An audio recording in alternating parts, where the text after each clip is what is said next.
اللہ الرحمن الرحیم۔ اس وقت میں ملیشیا میں ہوں، مفتی طارق مسعود۔ میں یہاں حضرت اقدس حضرت مولانا کلیم صدیقی صاحب کا نام آپ نے بیانات میں سنا ہوگا، تو اللہ تعالیٰ نے آج مجھے یہاں ان کی زیارت کی توفیق نصیب فرمائی۔ ابھی حضرت سے ملاقات ہوئی ہے، تو حضرت سے ہم تھوڑا سا پوچھنا چاہیں گے، یہ جو ابھی ملیشیا میں حضرت دورہ کروا رہے ہیں، اجتماع کروا رہے ہیں، اس کا بنیادی مقصد کیا ہے، جس میں 50 کے قریب علماء آئے ہیں مختلف جگہوں سے۔ تو حضرت تھوڑا سا اگر آپ فرما دیجیے۔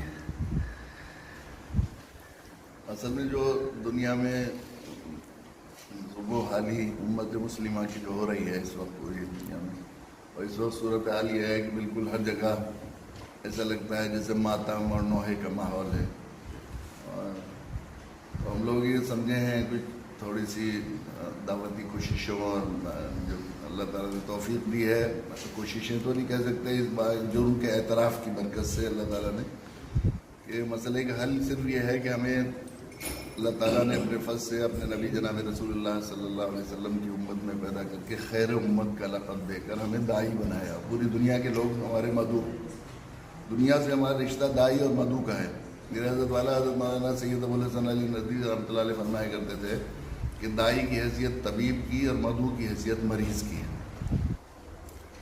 اب اس مدرسہ انسانیت کا المیہ ہے کہ طبیب اپنے مریض سے بدظن ہو گیا ہے اور مریض اپنے طبیب سے بدظن ہو گیا۔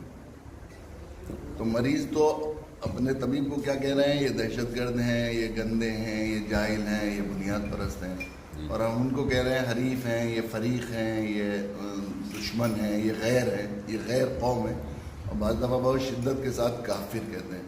اصل میں مسئلہ یہ نہیں کہ طبیب مریض اپنے طبیب سے بدظن ہو گیا، مریض کی تو رائے بھی مریض ہوتی ہے، مریض پاگل بھی ہو سکتا ہے، مریض شدت درد میں کاٹ بھی لیتا ہے، ڈرپ نکال کے پھینک دیتا ہے، اور الٹی کر دیتا ہے، مت بھی کر دیتا ہے، اور مریض کے گھر والوں کا علاج نہ کیا جا رہا ہو، اور مریض مرے جا رہے ہوں، ایمان کے بغیر دنیا سے جا رہے ہیں، تو ان کا ہجان غصہ سب برحق۔ لیکن طبیب کا اپنے مریض سے نگاہ پہ جانا، یہ اصل میں اسپتال کا حادثہ ہے۔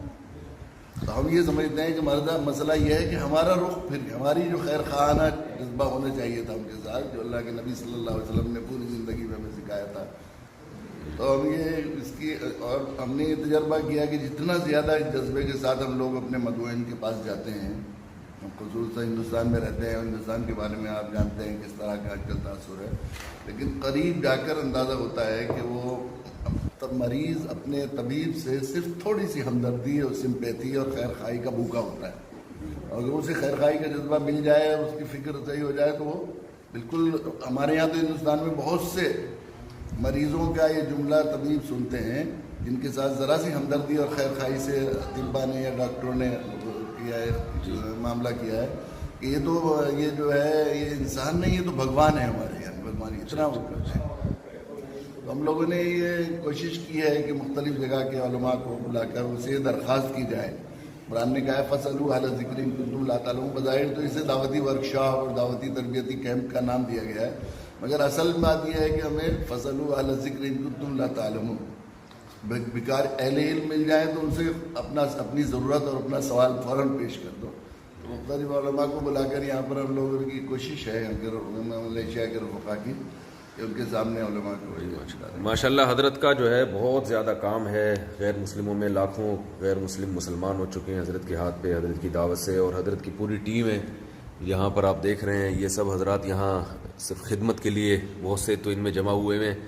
یہ بھائی بھی جو سامنے نظر آ رہے ہیں، تھوڑا سا قریب آ جائیں آپ۔ یہاں ماشاءاللہ کچھ ایسے غیر مسلم بھی، جو نو مسلم بھی مجھے ملے ہیں جو پہلے غیر مسلم تھے، اب یہ ہندو خاندان سے تھے مگر ماشاءاللہ ابھی مسلمان ہیں یہ۔ اور یہ بھائی ابھی آئے ہیں، کینیا سے آئے ہیں، انہوں نے بھی اسلام قبول کیا ہے۔ زبانیں بھی ایک دوسرے کی مختلف ہیں، ان کے لیے کوئی ٹرانسلیٹر منگوائیں گے۔ حضرت ان کی زبان کیا ہے اصل؟ ان بھائی کی کیا زبان؟ افریقن زبان ہے۔ اچھا۔ تو یہ ہماری ورکشاپ چلے گی انشاءاللہ، گاہے بگاہے ہم آپ کو آگاہ کرتے رہیں گے اور اپڈیٹ کرتے رہیں گے انشاءاللہ۔ جزاکم اللہ۔